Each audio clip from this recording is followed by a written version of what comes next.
भूतिया घर एक छोटे से गांव में, जहां खेतों की सरसब्जी और परंदों की चहचहाहट हर तरफ बिखरी हुई थी, एक पुराना घर खड़ा था। ये घर गांव के किनारे पर था, जहां से जंगल शुरू होता था। गांव वालों ने उसे भूतिया घर का नाम दिया था। कोई इस घर के करीब जाने की हिम्मत न करता था, क्योंकि कहा जाता था कि वहां रात को अजीब और गरीब आवाज़ें सुनाई देती हैं। कभी किसी के रोने की आवाज़, कभी कदमों की चाप और कभी हंसी की गूंज। इस गांव में रहता था आरिफ, एक 20 साला लड़का जो हमेशा से मामों को सुलझाने का शौकीन था। आरिफ एक आम सा लड़का था, लेकिन उसका दिल हमेशा नई कहानियों और राजों की तरफ खींचता था। वो अपनी दादी से भूतिया घर की कहानियां सुनता और दिल ही दिल में सोचता कि एक दिन वो इस घर के राज को ज़रूर खोलेगा। उसकी दादी, जो गांव की सबसे बुजुर्ग खातून थीं, हमेशा कहते, आरिफ, इस घर से दूर रहना। वहाँ जो कुछ है वो इंसानों के बस की बात नहीं। लेकिन आरिफ के दिल में एक चिंगारी थी, वो राजों को छिपा नहीं सकता था। एक दिन जब सूरज डूब रहा था और आसमान पर नारंगी रंग बिखर रहा था, आरिफ ने अपने दो दोस्तों सारा और बिलाल को अपने साथ भूतिया घर जाने के लिए मनाया। सारा एक बहादुर लड़की थी जो हमेशा आरिफ के साथ नए एडवेंचर के लिए तैयार रहती थी। बिलाल थोड़ा डरपोक था, लेकिन वो आरिफ का बहुत अच्छा दोस्त था और उसे अकेला नहीं छोड़ना चाहता था।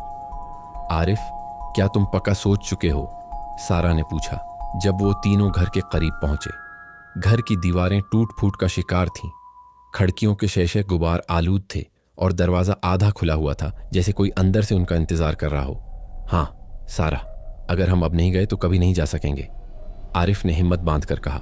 बिलाल ने अपनी जेब से टार्च निकाली और कहा, ठीक है, लेकिन अगर कुछ अजीब हुआ तो मैं भाग जाऊंगा। तीनों ने घर के अंदर कदम रखा।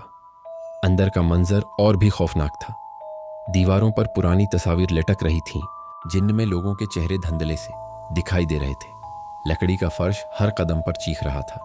आरिफ ने एक गहरी सांस ली और कहा, हमें ऊपर वाले कमरे देखने चाहिए। कहानियों में हमेशा ऊपर वाले कमरे में राज छिपे होते हैं। वो सीढ़ियां चढ़ने लगे। हर सीढ़ी पर एक अजीब सी आवाज़ गूंजती थी, जैसे कोई उनके पीछे चल रहा हो। बिलाल ने मुड़कर देखा, लेकिन वहां कोई न था। आरिफ, मुझे अच्छा नहीं लग रहा, इसने कांपती आवाज़ में कहा। बस थोड़ी सी हिम्मत करो बिलाल, हम सब मुलकर हैं, सारा ने उसे तसल्ली दी। ऊपर पहुंचकर उन्होंने एक बड़ा कमरा देखा, जिसमें एक पुरानी अलमारी, एक टूटा हुआ आईना और एक बस्तर था, जिस पर धूल की मोटी तह जमी हुई थी। आरिफ ने अलमारी की तरफ कदम बढ़ाए। इसने अलमारी का दरवाज़ा खोला तो उसके अंदर से एक पुरानी डायरी गिर कर ज़मीन पर आ गिरी। ये क्या है? सारा ने झुककर डायरी उठाई। इसके सरूरिक पर लिखा था, नादिया की कहानी। आरिफ ने डायरी खोली और पढ़ना शुरू किया। डायरी का पहला सफ़ा, मेरा नाम नादिया है। मैं इस घर में अपने वालिदीन और छोटे भाई के साथ रहती हूँ। ये घर हमारा जन्नत का टुकड़ा है, लेकिन एक रात सब कुछ बदल गया। डायरी में लिखा था कि नादिया एक खुशहाल ख़ानदान की बेटी थी। इसके वालिद गांव के मशहूर ताजिर थे। लेकिन एक रात जब वो सब सो रहे थे, कुछ डाकुओं ने इनके घर पर हमला कर दिया। नादिया और उसका भाई छिप गए, लेकिन उसके वालिदैन को डाकुओं ने मार दिया। नादिया ने अपने भाई को बचाने की कोशिश की, लेकिन डाकुओं ने उसे भी पकड़ लिया। इसके बाद से नादिया की रूह इस घर में भटक रही थी, अपने भाई को ढूंढते हुए। आरिफ ने डायरी बंद की। इसके चेहरे पर एक अजीब सी उदासी थी। ये कोई भूत की कहानी नहीं है, ये एक अलमनाक हकीकत है। नादिया अभी तक अपने भाई को ढूंढ रही है। अचानक कमरे में एक हल्की सी हवा चली और आईने में एक धंधली सी तस्वीर भरी। ये एक लड़की की शक्ल थी, जिसके चेहरे पर गम के आसार थे। बिलाल चीख उठा, लेकिन आरिफ ने उसे रोका। नादिया, अगर तुम हमें सुन रही हो तो हम तुम्हारी मदद करना चाहते हैं, आरिफ ने बुलंद आवाज में कहा। आईने में मौजूद शक्ल ने सर हिलाया, जैसे वो आरिफ की बात समझ गई हो। फिर एक हल्की सी आवाज गूंजी, मेरा भाई, वो अभी तक यहां है। सारा ने आरिफ का हाथ पकड़ा। हमें उसे ढूंढना होगा। वो तीनों घर के हर कोने में छानबीन करने लगे। आखिरकार इन्हें तहखाने का दरवाज़ा मिला, जो बरसों से बंद था। आरिफ ने दरवाज़ा खोला और अंदर एक छोटा सा कमरा था, जहां एक पुराना संदूक पड़ा था। संदूक खोलते ही उन्हें एक छोटी सी तस्वीर मिली, जिसमें नादिया और उसका भाई मुस्कुरा रहे थे। तस्वीर के पीछे लिखा था, हमेशा साथ रहेंगे। इसी वक्त कमरे में एक गर्मजोश रोशनी फैली और नादिया की शक्ल दोबारा आईने में उभरी। इस बार उसके चेहरे पर सुकून था।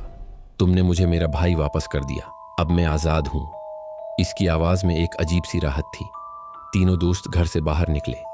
रात का आसमान साफ था और सितारों की चमक गांव को रोशन कर रही थी। बिलाल ने हिंसते हुए कहा, मैंने तो सोचा था हम मर जाएंगे। सारा ने उसे छेड़ा, तुम तो बस भागने के प्लान बना रहे थे। आरिफ खामोशी से मुस्कुराया। इसके दिल में एक अजीब सा सुकून था। इसने नादिया की रूह को आज़ाद कर दिया था और उसे एहसास हुआ कि कभी कभी राजों के पीछे सिर्फ दर्द और मोहब्बत की कहानियाँ होती हैं। अखलाकी सबक़ों ये कहानी हमें सिखाती है कि खौफ की कहानियों के पीछे अक्सर कोई ना कोई सच्चाई छिपी होती है। हिम्मत और इंसानियत के जज्बे से हम न सिर्फ राज खोल सकते हैं बल्कि किसी की मदद भी कर सकते हैं।